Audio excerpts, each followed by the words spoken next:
Hey everybody, how's it going? It is Matt and it is Bloodthirsty Thursday. I got a great one for you. It's definitely quenches your thirst for the blood, that's for sure. Before I get into that, I hope each and every one of you are having a fantastic morning, evening, dawn, day, or dusk. Whenever it is you're watching this, I hope you're having a great time.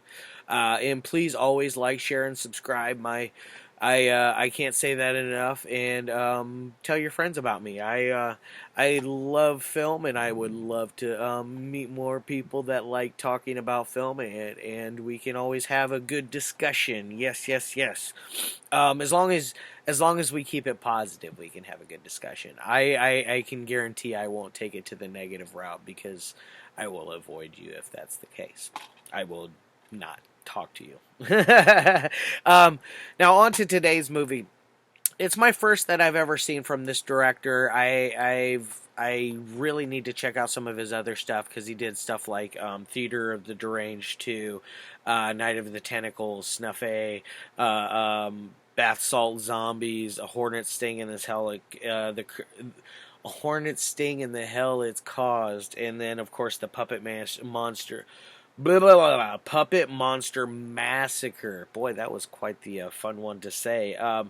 But it's directed by Dustin Mills and Dustin Wade Mills to be specific, starring Allison Egan, Brandon Salkil, Jackie McKown, and then Dustin has a role in here as well.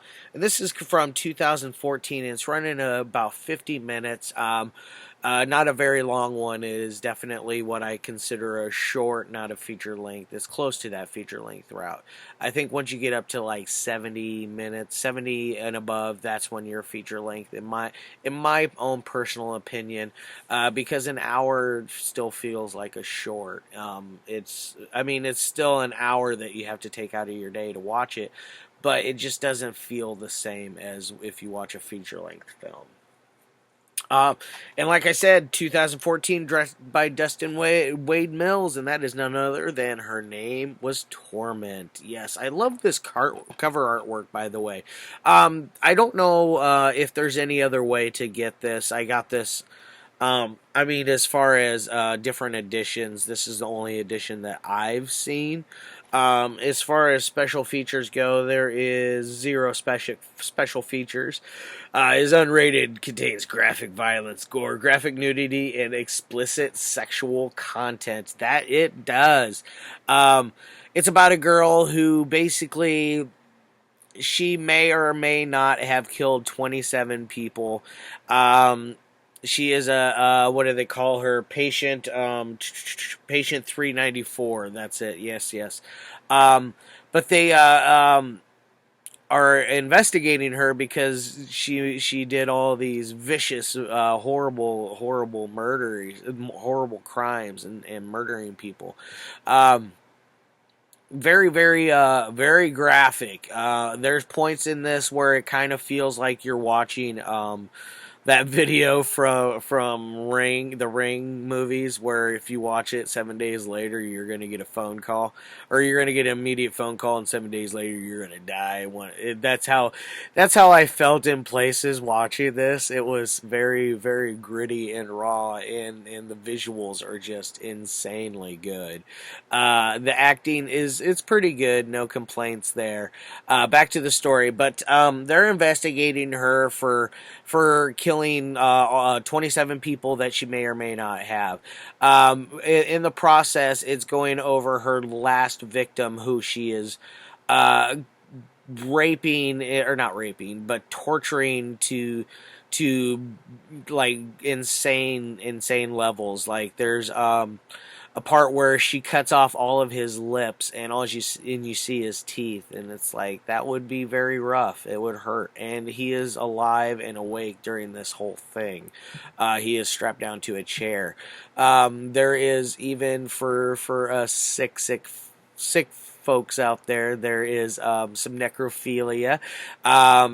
I personally think necrophilia makes for one great thing to add for a villain into a film, because nothing shows deranged like having sex with corpses, and the fact that she does it in this. I mean, she not insertion, there's none of that, because how can you make a dead penis flaccid unless you go the style of necromantic and use a piece of wood and throw a condom over it. Why not? Let's make it nice and sensual. um, so they're basically, like I said, they're investigating her. She takes body parts from these people and saves them. Very interesting. Very cool too. The special effects in this are very good. Whoever did them, Dustin, if you did those, you did an awesome job. I am hella impressed. Just all the way around, this is a good little movie. It almost got it's almost reviewed it on Friday, but tomorrow's one. I always try to save Friday for the best movie of the week, and for Mondays and Fridays are the two big powerhouses I like to do. I like to start off with a bang, and I like to go out with a bang on the whole week. Like this week we did Keepsake, which was really good. I suggest that to a lot of my friends. Not everybody, of course. It is very low budget, much like this one. It's low budget, and you can tell it's low budget, but you can't tell if you're a avid film watcher of independent cinema. This has a little more production value than you would really expect from something that like this. Very well made.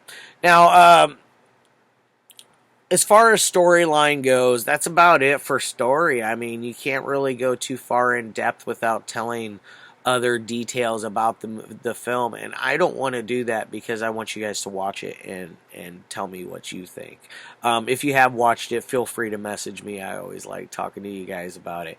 I personally think the ending's a little crazy, but it definitely makes me want to watch Her Name Was Torment Part 2. Which, yes, there is a sequel to this. I have not seen it yet. Eventually, I'll get to that, along with some other films of Dustin Wade Mills.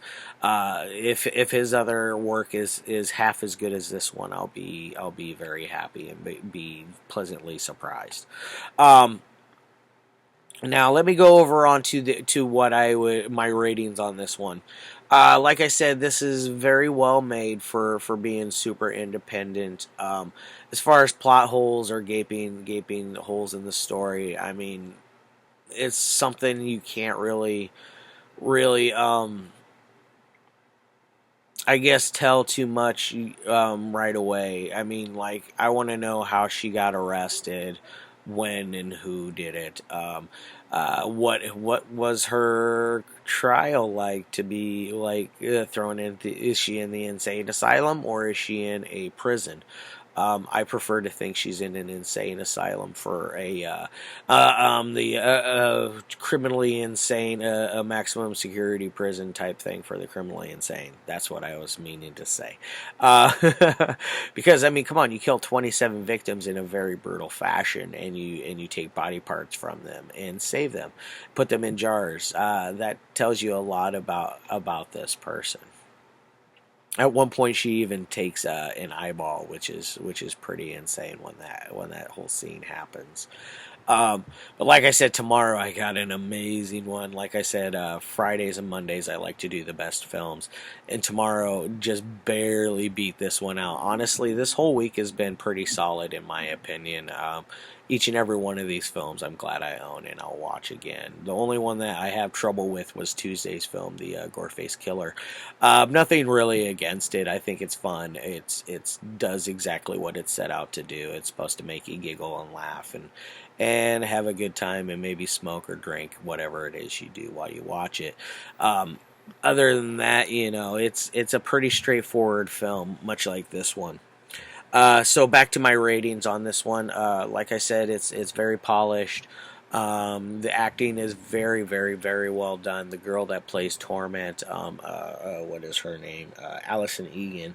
She's really good in this, I thought. Brandon Salkil is good.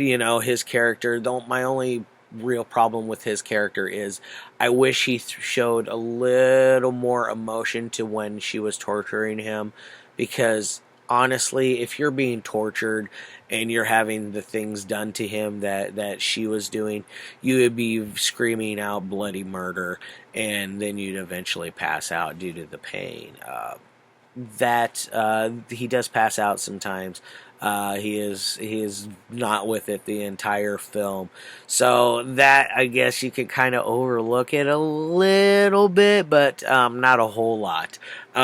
As far as what number I would give it on that 1 through 5 scale for technicality, it's going to get a 3. It's not mind blowing, not mind numbing for that side. It's mind numbing on the entertainment side, I will tell you that. So we got a 3 on that side. Let's get over onto that entertainment score.